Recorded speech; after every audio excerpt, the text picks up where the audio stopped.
band in the world. Their Grammy-winning Viva La Vida was the highest-selling album of 2008. Chris, Guy, Will and Johnny met at uni, formed the band and have been best mates ever since.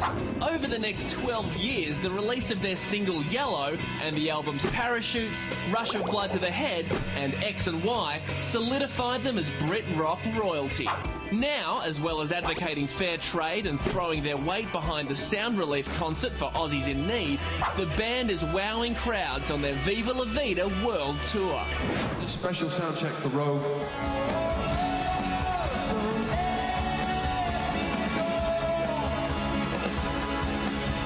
Earlier this week, the good guys of rock and roll invited Rove backstage at their Melbourne show.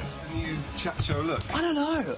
Do you know what? You ready for this? I changed like 3 times before I came here. I wasn't happy and I changed and then out. Just knows like a date. And that's I know. No, this is a new look called Smart Casual. That's it, isn't it? Great job last night. What number show are you up to now? 93. Will you have a celebration for 100? I thought we already did 100. Did we? We need to find out. No, I was only a guess, really. I didn't really know. We should find out because tonight might be the 100th show. Does it get like that though, where you lose track of numbers and? I think the thing you lose track of is the day of the week. I mean, weekends have no meaning, you know, because we do shows through the weekend, and so it's not like we have a break at the weekends. So often we'll call our friends up and be like, "Hey, let's go out," and they'll be like, "But it's Tuesday." And you're in Germany.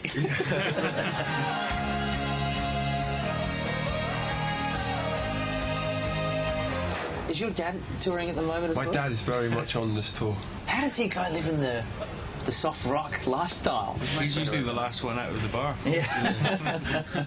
Because he sort of fulfills the rock star side of things, you know? And does he really have a problem with you swearing on stage? Oh, 100%. So have you seen Chris's dad tear strips off him at the end of a gig? He doesn't get cross, really, just acts disappointed. Yes.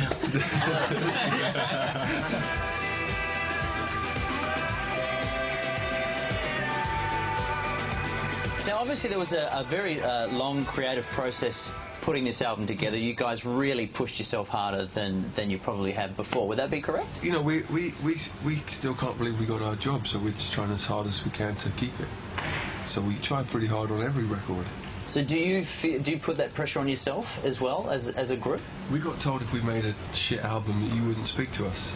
That is true. So, you know. And here we are, so congratulations. Right. You live for now, Coldplay. So when you kick off a tour, do you still try to work out what's going to be successful and what isn't? Yeah, completely. I mean, that's why we did our first 3 gigs for free, because we thought we couldn't possibly charge people for what might happen. Just because I'm losing.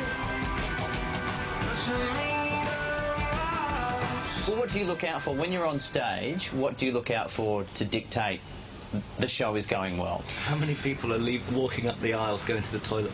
Is that a fact? Well, we thought yesterday, we came up with a method yesterday for if you wanted to, for the next time we get a tour together, we'll start and we'll employ a few people to do, like, bathroom counts. And so at the beginning of the tour, you know, because we probably won't be on that good form, we might get a high bathroom count through the show, and then we'll see how low we can bring it, you know, if we can make people desperate to go by the end. I think the problem will be then when you go off for the encore, everyone will go. Come back out, empty arena. It was just a little idea, and now it's gone.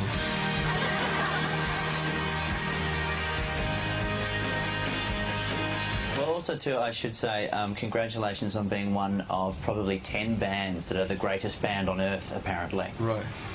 So, how are you dealing with that? We've never claimed that, have we? No, you haven't, but... One day we claimed to be the greatest band in Perth. I think that's what you might be confusing. That's massive. And even that was only on Sunday. You, along with a string of, you know, probably 5 to 10 other bands can be labelled as the greatest band on earth, and no one ever seems to sort of have... the biggest. I don't think anyone would say the greatest. What does big mean? I don't have any idea, but we are... Well, orchestras would be big. Exactly, they're bigger. We're one of the tallest bands in the world. Yeah. We definitely lay claim to that. Okay.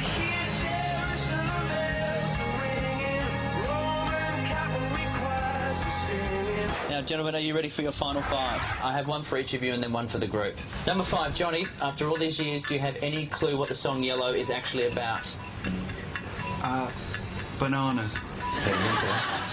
Number 4, Chris, you were once voted world's sexiest vegetarian. What does it take to be a sexy vegetarian? You really have to keep down on the old, cattle slaughter. Keep that to a minimum. But I only held that title for a year. And then who's had it since? This is what I'm perplexed by. Moby? Maybe Moby. Ah, there you go. Maybe. Number 3, Guy, why was the band's first ever song called Ode to Deodorant? Not too sure. Was it in reference to anyone in particular? Perhaps, Will was into sport, wasn't he? yeah, Will. I'm not going That got to do with it. I'm not going into washing. I don't think it was. The cracks are People in showing. glass houses shouldn't throw stones. Number 2, Will, if you were all stuck in a blizzard, which one of you would be cannibalised first? Well, that's a good question, actually. I'd probably go for John. I'd like a Because he's the nice tallest. slice of Johnny. He provide the most nourishment and the most meals for all of us. Chris would break his vegetarianism for you. That's Would very actually- sweet. Would That's lose- very throw sweet. away that title. And number 1 for all of you, do you think you'd still be as successful if you'd stuck with your original name, Starfish? I'm going to say no. You're going to say no? What is the correct answer? I don't know. See, because if you still write the incredible music you did, but were called Starfish, would it make a difference? What would happen if you were called Keith?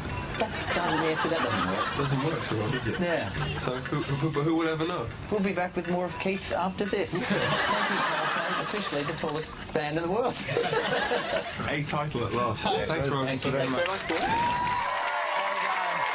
Here's the album Viva la Vida, and the tour of the same name is on as we speak. Go see it. Fantastic show. Tickets on sale now. We'll be back with Husey and Ben Lee.